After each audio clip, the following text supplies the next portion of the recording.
അമ്മയുടെ പേരെന്തുവാ? എൻ്റെ പേര് റാണിയെന്ന്. റാണി. പെരുന്നാളായിട്ട് വന്നതാണ്. കച്ചവടമായിരുന്നു. എങ്ങനെയുണ്ട് കച്ചവടമൊക്കെ? കുഴപ്പമില്ലാതെ പോകുന്നുണ്ടോ? അമ്മ ഈ സാധനം കേട്ടിട്ടുണ്ടോ? ഗുൽക്കണ്ട് എന്ന് പറയുന്നില്ലേ, ഇത് കഴിച്ചിട്ടുണ്ടോ? ഇല്ല. ഇതിന്റെ ടേസ്റ്റ് നോക്കണമെന്ന് ആഗ്രഹമുണ്ടോ?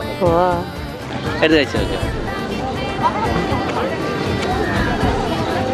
എന്നിട്ട് അതിന്റെ ടേസ്റ്റ് എങ്ങനെ ഉണ്ടെന്ന് പറയാം. കൊള്ളാം, ഇത് നന്നായിരിക്കും. ഒരുപാട് ഇഷ്ടപ്പെട്ടു. ഇതാ ഞാൻ അമ്മയ്ക്ക് തരട്ടെ. ഇത് അമ്മയ്ക്ക് വേണ്ടിയിട്ട് വാങ്ങിച്ചതാ. ഇത് എവിടെ നിന്ന് ഉണ്ടാക്കി?